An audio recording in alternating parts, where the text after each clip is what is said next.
As pro-life and pro-abortion eyes alike turn towards the state of Michigan in eager anticipation for the outcome of the upcoming constitutional amendment proposition, which will be voted on by Michigan voters, it's important to recognize that this isn't simply a Republican versus Democrat vote, that there are people who are voting Republican who might be tempted to vote in favor of this proposition. There's going to be people voting Democrat who are in opposition. Today, I'm joined by President of Democrats for Life in America, Kristen Day, to talk about a Democrat angle on this important legislation. Stay tuned.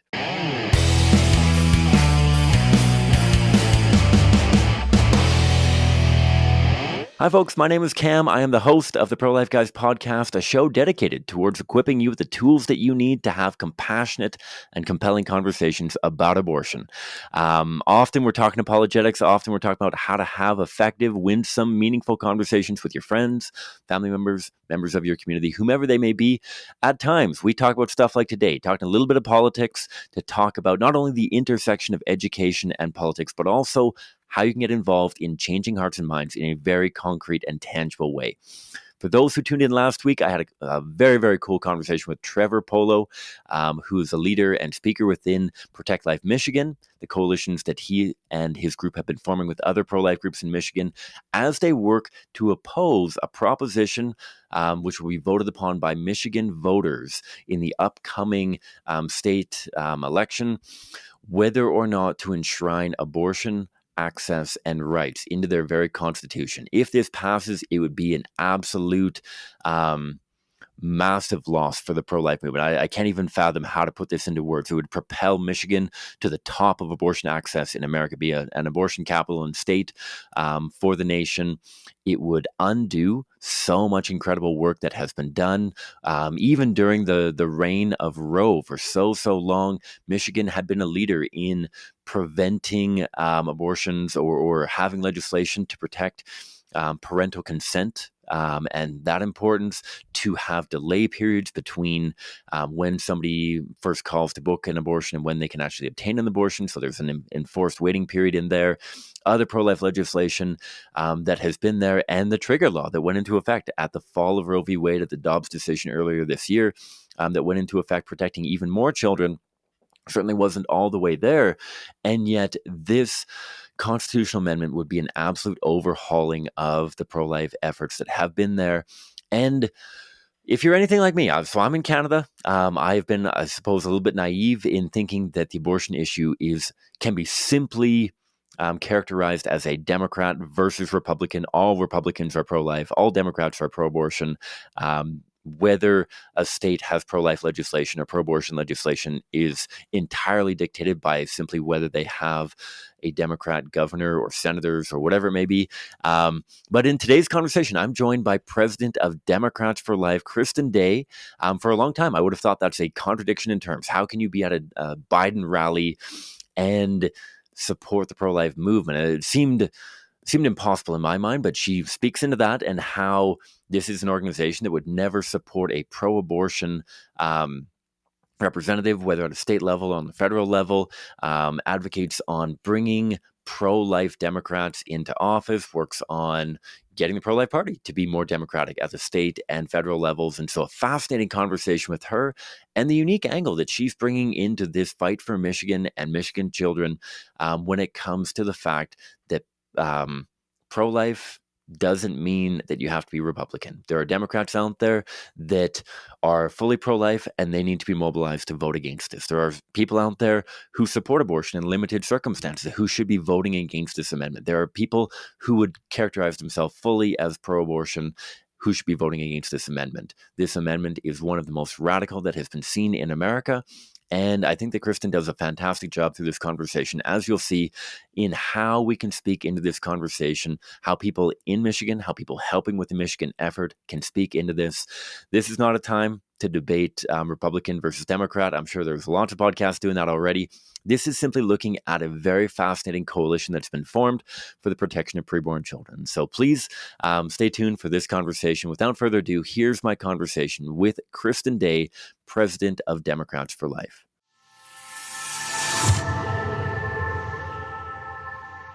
All right, folks. Kristen Day, thanks so much for taking the time to join us. How are you?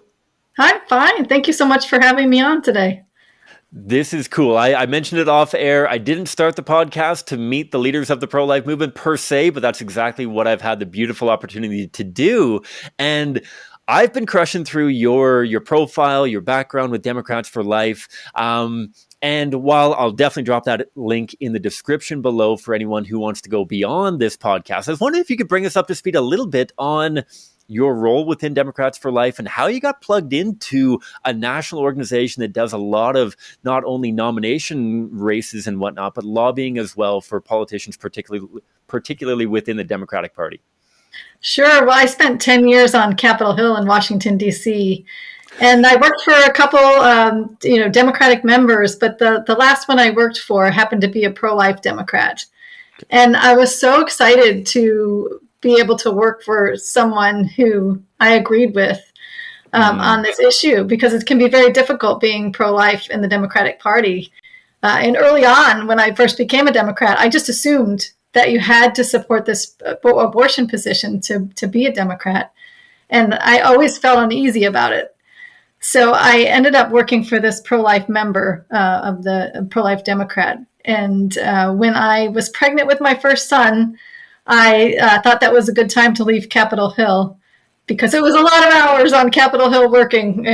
Probably some weeks it was up to 80 hours. You're there till very late at night and back very early the next morning. So I decided to leave, and it turned out at that point, Democrats for Life was looking for somebody to run the organization and open up an office in Washington, D.C. And I was just eager to jump on board.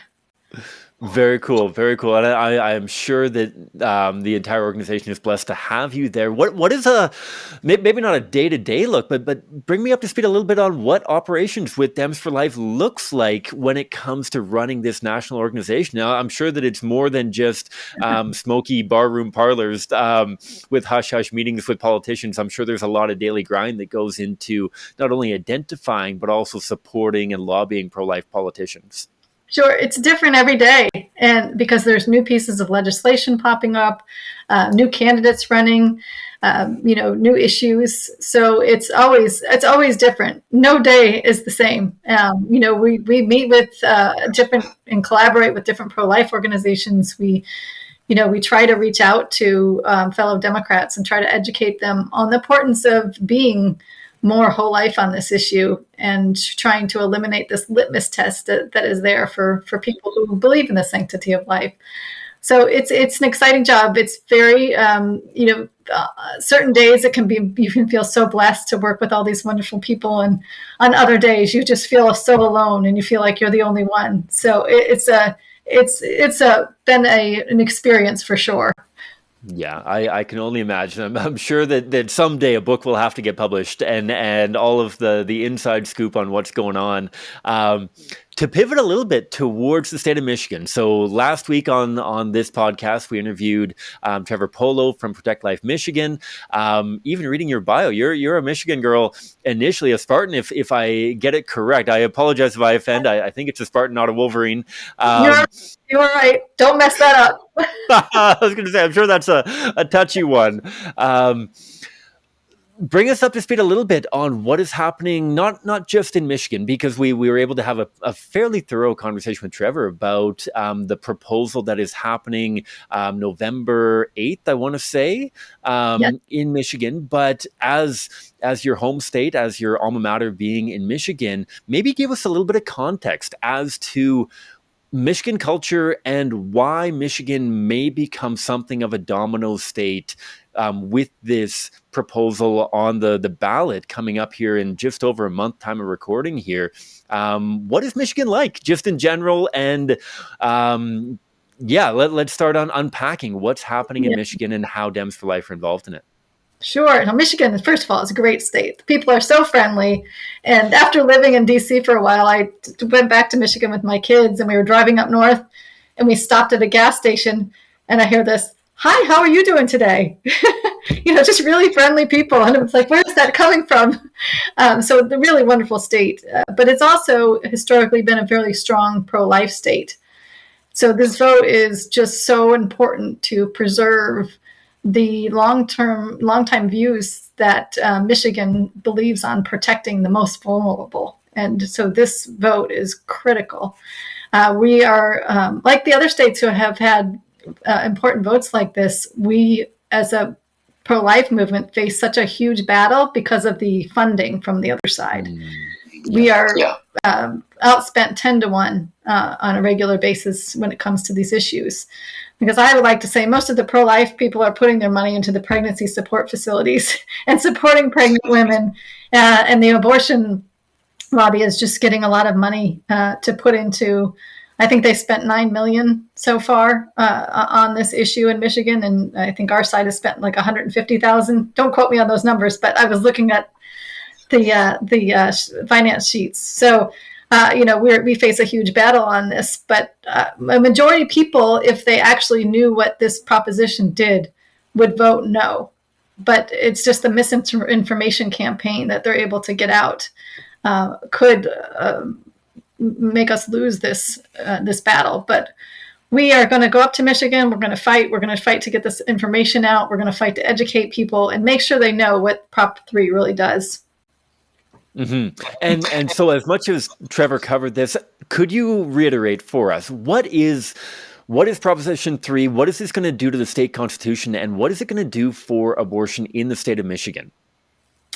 So this proposition will basically enshrine the right to abortion and eliminate. As a Democrat, I can talk from a Democratic perspective. I was giving the point of view of like, would you vote for a constitutional amendment that basically gave the oil and gas industry the right to regulate themselves, allowed them to drill with no regulations, allowed them to have their factories set up with no health and safety regulations and no protection for workers? This is exactly what this amendment will do for the abortion lobby. It will allow doctors to perform abortions with no oversight, no regulations, no protections for women, no protections for girls from sexual predators. There will be no reporting if an older man brings a woman and a young girl in for an abortion repeatedly, there will be no reason to report.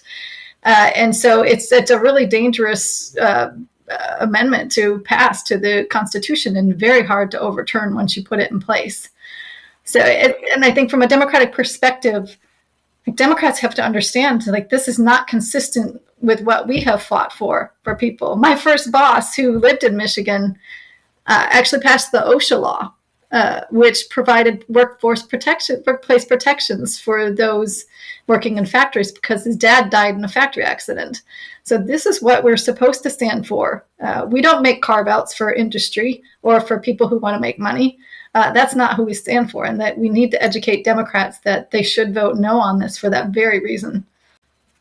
That makes so much sense, obviously, to me, and I hope to our listeners as well. And I think that it's also a very, very fascinating. I can only imagine that it could be a fascinating approach because, again, this might be a naive Canadian speaking into this, but is it fair to say that many Americans, many people that we'll be talking to on doorsteps and on street corners are going to associate the pro-life issue more with, or the pro-life position more with the Republican Party than with the Democrat Party? And so do you think that this is a very cool opportunity for Democrats for Life to speak a bit of fresh air into this, that, this isn't about voting Republican. This isn't a ballot of voting for a pro-abortion Democrat versus a pro-life Republican or anything like this. This is going beyond the actual candidates that get elected, but rather a constitutional amendment. Do you feel that the Democrats for Life actually have a very, very powerful and special voice being able to speak into it from that direction?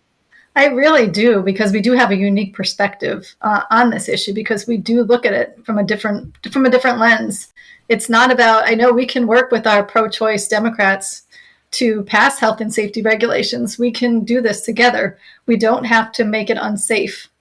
And so we're always looking for common ground within our party to help support women. And so, in fact, we've been working on a whole life package that we want to bring to the state legislature in Michigan to show what we can do for pregnant women. Regardless of what happens with this amendment, we have to focus on decreasing the abortion rate, making sure women know they have a choice other than abortion, and ensuring that they have the ability to make that choice and not feel like abortion is the only answer. Absolutely. And as somebody, I'm sure that you've spoken to countless people about the abortion issue. This is arguably my full time job for the last 10 years, talking to strangers about abortion. It's amazing how how unaware majority of people are about that support that is available, whether it's independent support NGOs, whether it's even government support through subsidized housing, through different work programs, different maternal support programs, that kind of thing. You just see people's eyes open when they realize that there is an alternative to abortion. As much as I've seen the TikToks and the Twitter videos of people taking abortion pills on the steps of the Supreme Court, my experience in talking to over 10,000 people, and I would anticipate that you would echo the same sentiment, is that nobody wants to have an abortion, right? It's not as Yeah. though Americans want abortion like they want any other frivolous thing. It's a matter of they want help. They want support, they want answers and solutions, and often the only solution that gets presented to them is abortion, right? Yeah, that's absolutely true. And I've spoken to women and men too, who have had abortions, who regretted their abortions, who are grateful for the support offered to them. I just heard so many stories, but one really I will never forget, a woman I met at the 2016 Democratic Convention, and she came up very angry with me. And to make a long story short, she actually went through her whole life story and was just angry. And she started from miscarriages, divorce from her husband, just this, really lost her job, and da da da. Went back to when she was 15 years old, had a relationship with an older married man who forced her to get an abortion, and she has never healed from that. And I believe that I helped her because she was able to talk through this emotion, and we ended up hugging. And I said, "I'm really sorry for your loss," and she went on her way. But I mean, those are the type of things that happen when women are forced into abortion. They have a hard time forgiving themselves and have a hard time getting over that loss. So I think we can do so much better for women.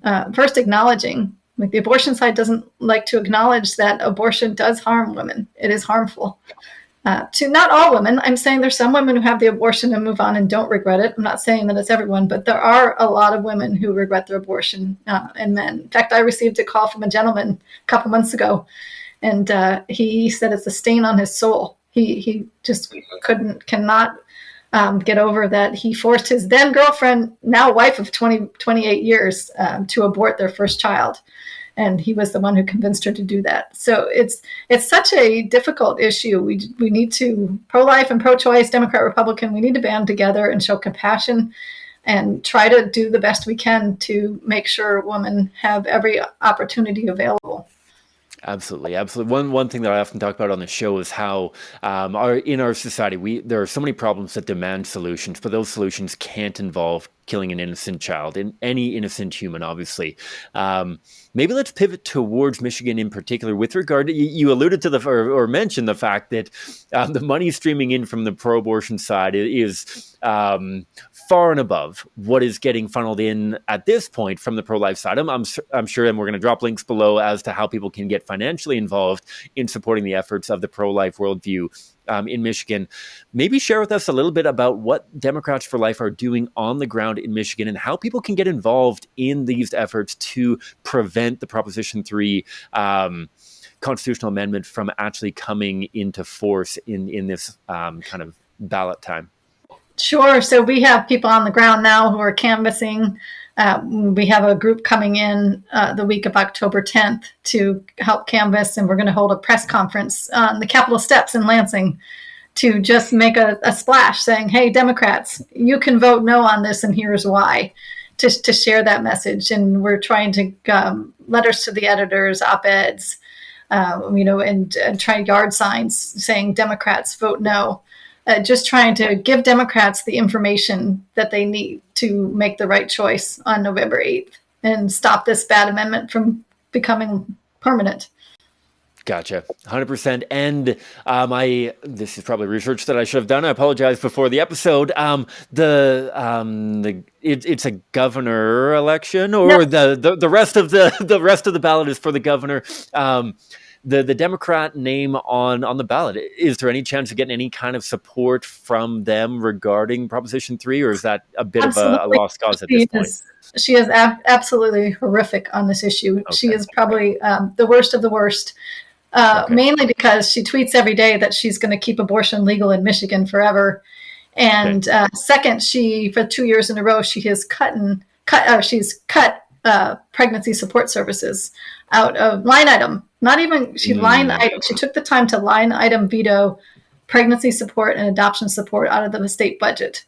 So she has not been helpful to a whole life worldview. She has one view. Abortion is really what she is running on. It's very disappointing to see. gotcha. And so, bearing that in mind, is that seeping its way into the conversation that your volunteers and team members might be having on doorsteps, or are you keeping them separate entirely? That this isn't about who's running for governor. This is just about Proposition 3. I'm just curious, I guess. No, we have to keep that separate. Yeah. This is really regardless if you support abortion or not, it doesn't matter. This is about how do we, if abortion is legal, how do we at least keep it safe for women? It has to be regulated. There has to be oversight. We can't have the fox guarding the hen house, and the abortion doctors determining, well, okay, this baby should die and this baby should live, and you need an abortion at 30 weeks. We just can't have that in any industry. Not just the abortion industry. There always has to be some oversight to protect people, especially as a Democrat. We can say that we like. I joke around and like, have you ever met a Democrat who doesn't support regulation? So who are the real Democrats here? I think it's be us who Yeah. say that yes, there should be regulation of the abortion industry. That's what a real Democrat would say.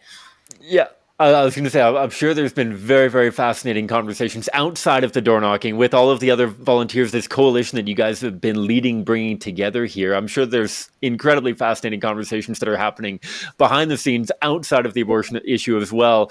I can speak on my own behalf that within our organization, even the Catholic Protestant divide obviously manifests into lots of interesting conversations outside during lunch hours and whatnot. I can only imagine what the coffee shops sound like after you're done a door knocking shift as well. But it must be a really cool opportunity, even talking within the coalition, talking about the different opportunities that can be found beyond this current push regarding the life issue in general, I suppose. Yes, I mean, we are working in Virginia as well because the newly elected governor is going to do a 15-week limitation bill here. And so we feel like we have an opportunity to put our tweak as Democrats on this bill and add a support package to the 15-week limitation bill. So we're working everywhere trying to make sure that we don't forget, like if you limit abortion to 15 weeks, how do you support those women? What do you have to put in place? What infrastructure has to be there? How do you make sure that the women have access to the resources that are currently available? So we're excited about these opportunities. Absolutely. I love it. And so maybe as we start to wind down here, maybe I feel like a lot of people, unfortunately, in the pro-life movement, and I'm sure this might be a little bit different in the States now with the overturning of Roe versus Wade, but I feel like at times there's an attitude of where's the hill to die on? How might this impact the abortion narrative and conversation beyond, depending on the outcomes of this ballot on November 8th? Where do you see what happens if the pro-life side is successful in preventing this constitutional amendment? And maybe after that, touch on what happens if this does go through. What could this mean not only for the state of Michigan, but even more so, what does this mean for other states that might now bear the next step from Planned Parenthood and all of the other channels that are going to fund towards constitutional amendments? What does this mean if the no prevails, the pro-life worldview, and what does this mean if the yes prevails?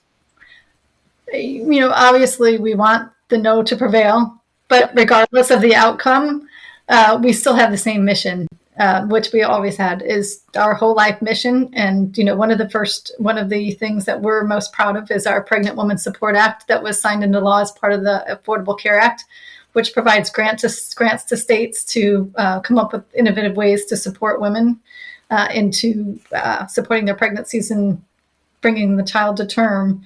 Rather than abortion. And so I think that will still be our mission, but it will be even harder I think with these really loose and unregulated abortion. So we will have to really focus on ensuring that women, even more, that don't end up in an abortion clinic, an unsafe abortion clinic. So we really need to double our efforts to make sure that the resources get to those women before. And we also face the challenge of people like Senator Warren wanting to shut down the pregnancy resource facilities. And I was thinking about this morning, about how it's a corporation, and it's a corporate strategy to cut off a competitor, essentially. So they want to deregulate the industry, cut off the competitor, and ship more women like cattle into their abortion clinics for dangerous, unregulated abortions. It's a really dangerous, dangerous time for women. When it comes to unplanned or crisis pregnancies, if this goes through. So we just have to double efforts to make sure that we keep these pregnancy facilities growing. The numbers continue to grow, continue to support them from any attacks, and do what we can to make sure, again, we get the women to the places that will support them and not to the abortion clinics. Yeah, absolutely. And obviously in this conversation, you're speaking to the choir. I'm all on board. I'm sure that all of the people listening, or the majority of them, I hope that there's the odd pro-abortion supporter who listens just to see what the pro-life guys are saying. And hopefully they're listening well. But how have you found this message to be received not only by people on the doorstep, but also I'm sure that you're getting requests from maybe not quite quote unquote hostile media, but media that might be opposed to your message and whatnot. How do you find that they are responding to this very common sense approach to a very radical piece of constitutional amendment? Yeah, so I find when I talk to people, when you have these conversations, they're like, well, I think I agree with you. Especially especially the abortion rights people. I had conversations in front of the Supreme Court, and there was a lot who just wanted to yell and didn't want to have conversations. But I did have a conversation with a young woman who tried to steal my sign, but that just said pro-life for the whole life. I'm like, oh, that's my sign, and she was trying to grab it, and she said, well, you can't be a Democrat. I was like, well, why is that? And so I had a conversation with her, and she walked away. She was very confused because she's like, I think you sound a lot like the people on the other side. And she was very confused, and I could feel her, like she kept looking back at me. So I think we have to have these conversations, with more conversations like this with people who are just coming into this movement or just following the lemmings down off the cliff on this issue, and just sit back and think, like, we all want to support women. We all want to, but think about what kind of support we want to give to women. Do we want to just advocate for abortion, or do we want to look at this more holistically and say, wait a minute, maybe women don't want abortion? So yeah, I've had some interesting conversations over these years for sure. Absolutely. And I think of Christian apologist Greg Kokel, who often talks about putting a pebble in people's shoe and how beautiful it can be to get somebody walking away with a bit of an air of confusion that I mean, it's beautiful. Praise God for anyone who changes their mind entirely within the span of a conversation. It's wonderful to see, but it's wonderful as well to see these people who walk away clearly still contemplating, what do I think on this issue? And I guess this is a very cool note for us to start wrapping up towards of what kind of support, what kind of training, how do people who might, whether they're longtime supporters of the Democratic Party, longtime members of, or silent members, they've followed you guys on social media or whatever, for Dems for Life, how do people get involved and how do people get trained on how to have these meaningful conversations about abortion from this particular vantage point? Right. Well, yeah. So if you are a member of Democrats for Life and you want to get more involved, please contact us at democratsforlife.org is our website. And my Twitter is at ProLifeDem. But yeah, so contact us to get involved, and we can help train you how to go into these situations and really have these really high quality conversations with people in our own party. Because once you have that conversation, they realize that we're not so far apart on this, because they just can't, once they get over that, we support women too. We all want the same thing. Like, where can we find the common ground to do what's best? Absolutely. Well, thanks so much, Kristen, for taking the time to join me. I will plug a bunch of that stuff down in the description below. Is there anything that I'm missing? Is there anything else that I should be asking you that I haven't yet that you want to share with the audience here? No, but if you are a pro-life Democrat, don't be afraid to speak out. We need more Democrats who support life to speak out and not be shy about their position. I know it's hard, but once you do it the first time, it's easier. Gets easier. Absolutely. And it's amazing how many other people end up coming out of the woodwork. As soon as somebody takes that first step, I'm sure that you'll be followed by other people who look over and say, huh, you too? Sort of Yep. thing. And so this is phenomenal. Thank you so much, Kristen. I wish you all the best with Democrats for Life. Everything that's happening in Michigan and everything else, Virginia, nationwide, everything that you guys have on the go. All right. Thank you so much. All right, folks, that's my conversation with Kristen Day, president of Democrats for Life. I hope that you enjoyed that as much as I did. I found it very, very fascinating, the angle and approach that they're taking. I can only imagine, as I alluded to in there, how spicy the debates and discussions are outside of the actual outreach and activism.